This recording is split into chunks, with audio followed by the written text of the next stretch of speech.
She laughed at something that wasn't even that funny. Then she looked away first. Not because she wasn't interested, because she was. You've seen it, the extra half-second of eye contact before she breaks it. The text that took her 4 hours to send back, and when it finally came, it was longer than it needed to be. The way she remembers something small you said 3 weeks ago, something you barely remember saying yourself. You're standing there thinking, is this real or am I making it up in my head? Here's the uncomfortable truth. Most men miss the signs a woman is genuinely attracted to them, not because the signs aren't there, but because they're looking for the wrong ones. They're waiting for her to make it obvious, and women who actually feel something rarely make it obvious. They hide it, on purpose. So what if I told you the very act of hiding it, the awkward pause, the sudden distance, the joke that fell flat, is itself the signal? Section 2. Powerful intro plus promise. 0:45, 6:30. If you're here, you already know the feeling I'm talking about.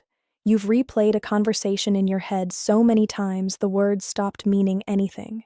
You've screenshotted a text and sent it to a friend just to ask, does this mean something? Or am I losing it? That's not weakness. That's a nervous system trying to solve a puzzle it wasn't built to solve alone, because women, more often than men, are taught from a young age to manage how much emotion they let show, especially early on, especially with someone they don't want to look foolish in front of. That's the part nobody explains to you. Attraction for a lot of women doesn't feel safe to display outright. Not because she's manipulative, not because she's playing games. Because showing interest first has historically carried more social risk for women than for men. The risk of looking desperate, the risk of being misjudged, the risk of handing someone power over her before she knows if he deserves it. So what happens instead is fascinating, and once you understand it, you will never read a woman's behavior the same way again. In the next 20 minutes, I'm going to walk you through the actual psychological mechanics behind hidden female attraction, not folklore, not she touched her hair so she's obsessed with you. Nonsense you see in low-effort listicle videos, but real behavioral patterns rooted in how women process risk, social image, and emotional exposure. You'll learn how to read microsignals in body language and communication that most men scroll right past. You'll learn why the coldest, most distant reaction from a woman can sometimes mean the opposite of what you assume. And by the end, you'll have a clear, grounded framework for telling the difference between a woman who's genuinely warming up to you and one who's simply being polite. Here are 2 things I want you to sit with, because I'll come back to them later. First, there is one specific behavior, something almost every man interprets as rejection, that is actually one of the strongest indicators of attraction a woman can give you. I'll show you exactly what it is and why it happens. Second, there's a mistake men make the moment they think they've spotted interest, a mistake that kills the very attraction they just identified, almost instantly. Both of those are coming. Stay with me. But before any of that makes sense, you need to understand something underneath all of it, the actual psychological reason women hide attraction in the first place.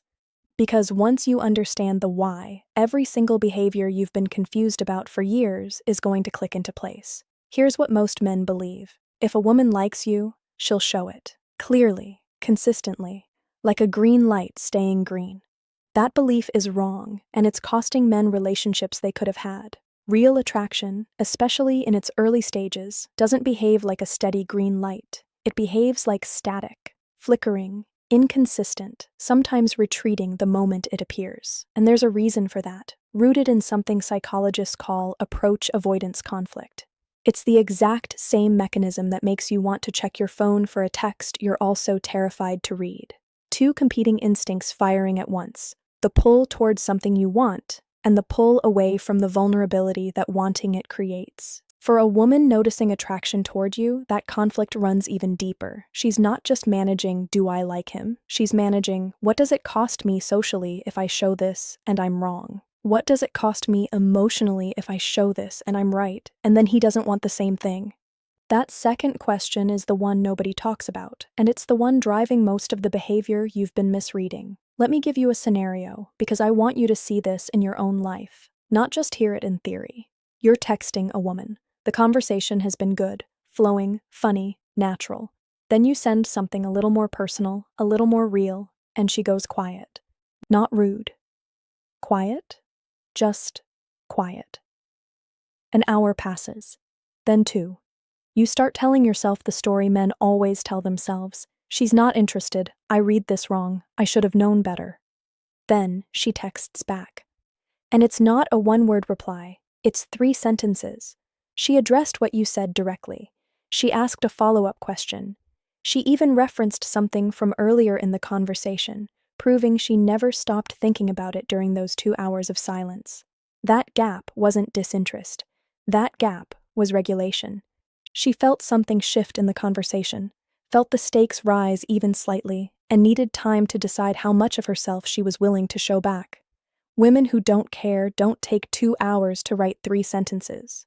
Women who don't care write haha yeah and move on with their day. This is where cognitive dissonance comes in, and it's the second piece of the puzzle. When a woman starts feeling attraction she didn't plan for, towards someone she wasn't necessarily looking for, at a time that isn't convenient, a part of her brain resists it. Because the feeling doesn't match the story she's currently telling herself about her life, her priorities, or even about you specifically if her first impression was neutral. That internal conflict often gets expressed as pulling back, going quiet, or even acting slightly more critical or teasing toward you than usual. Here's the sign almost every man misreads completely: when a woman becomes more guarded, more sarcastic, or slightly more difficult right after a moment of real connection, that is frequently not rejection. That is her ego protecting itself from a feeling that caught her off guard. Ego protection is a real psychological defense. It's the mind's way of maintaining a consistent self-image, and I'm suddenly attracted to someone I just met, or someone I said I wasn't interested in, threatens that consistency. So the mind compensates. It adds distance. It adds a joke at your expense. It adds a don't get the wrong idea energy to the next conversation. That's not the end of the story. That's the middle of it.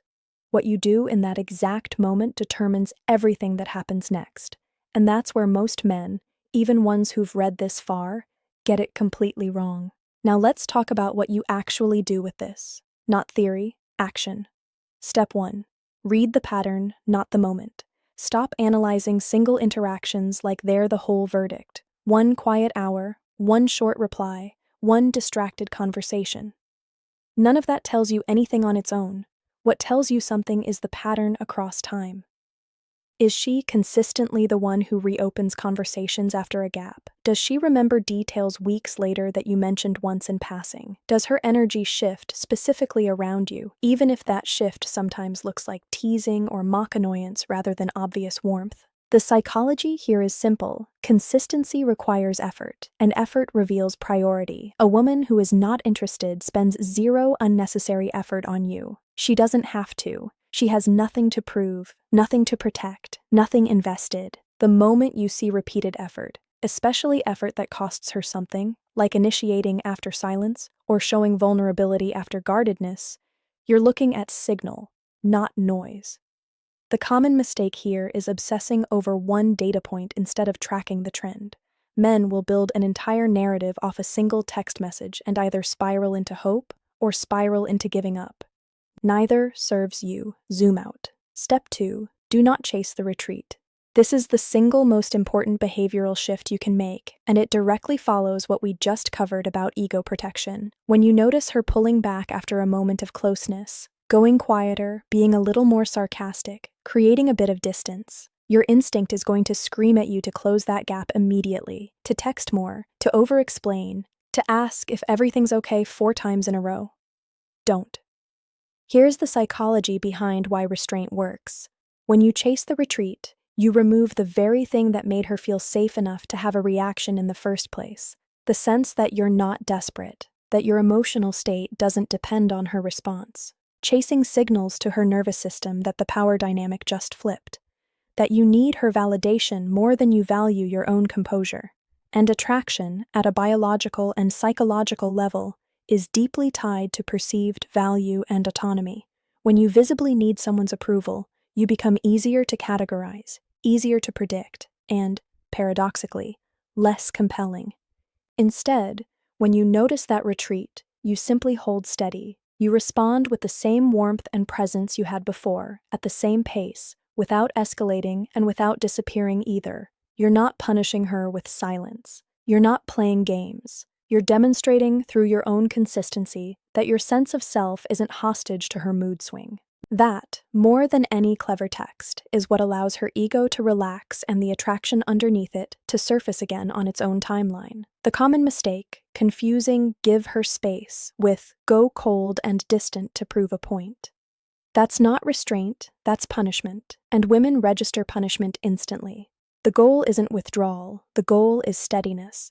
There's a difference worth repeating here because men blur it constantly. Withdrawing to manipulate a reaction out of her is a strategy, and strategies feel like strategies even when you think you're hiding it well. Staying grounded because your own sense of worth doesn't hinge on her next text is not a strategy. It's a state of mind, and it reads completely differently to her, often without her being able to explain why. One feels like a game being played on her. The other feels like being around someone who isn't easily rattled. Only one of those makes a person want to lean in.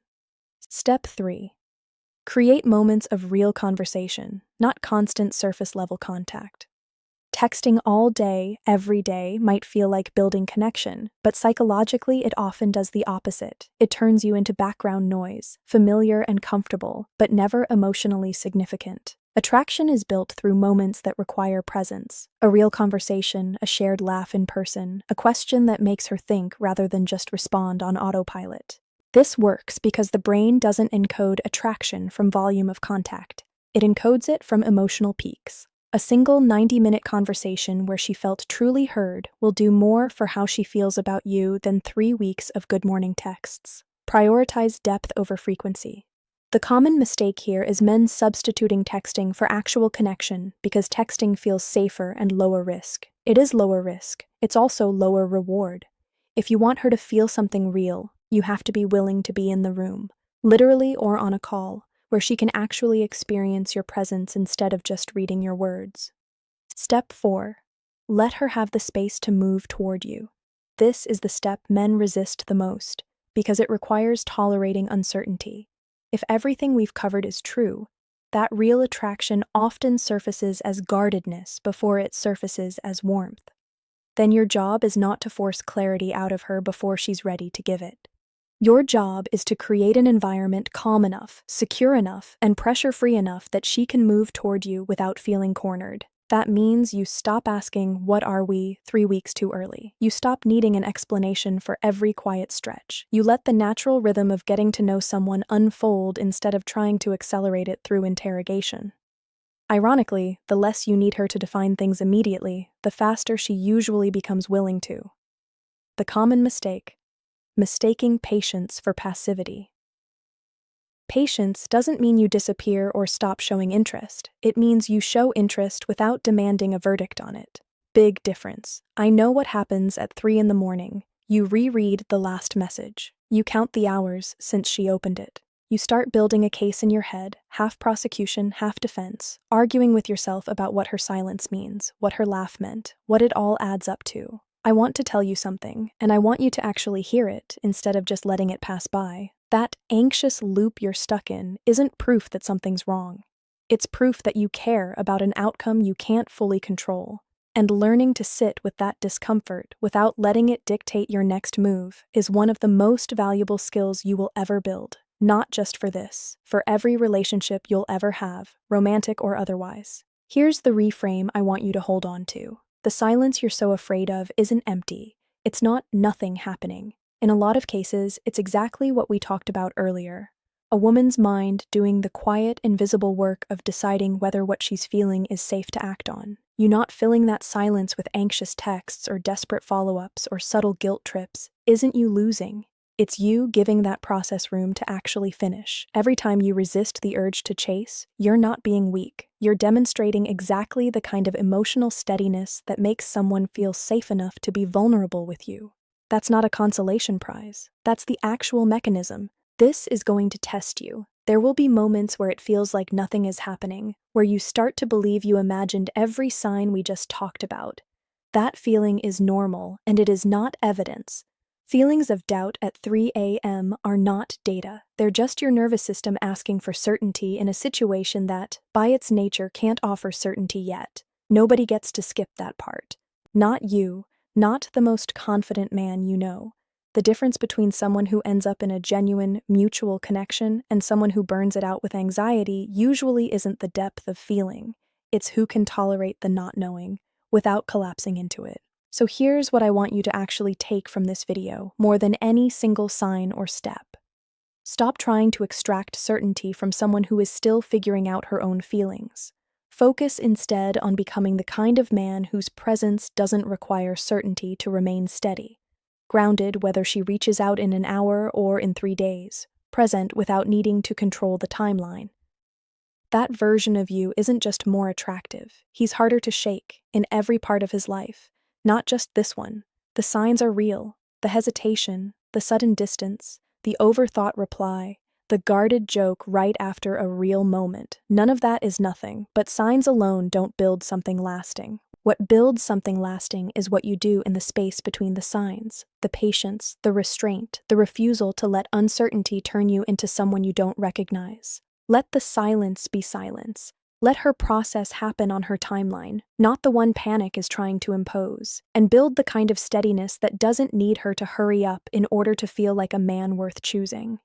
Think about the men you've actually admired in your own life, not the loudest ones, not the ones chasing validation in every room they walk into, but the ones who seemed unbothered by things that would rattle anyone else.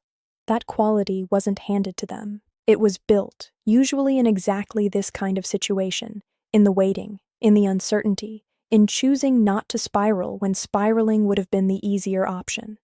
Every time you sit with the discomfort of not knowing, instead of forcing an answer out of someone who isn't ready to give one, you're doing that same quiet construction work on yourself. Nobody applauds it in the moment, but it compounds. And if it doesn't work out with this particular woman, if the signs you read were real but the timing, the circumstances, or simply the fit wasn't, none of what you built in the process goes with her. The steadiness stays, the patience stays. The version of you that learned to hold his own center regardless of someone else's timeline walks into the next connection already ahead of where he started.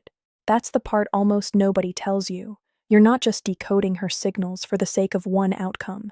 You're training the exact trait that makes every future relationship in your life easier to build. If this gave you a new way to look at what you've been going through, don't just watch it and scroll past. Hit subscribe because I'm breaking down exactly this kind of psychology every week. And drop a comment right now telling me the one sign from this video that hit closest to home. I read every single one, and I want to know which part was you.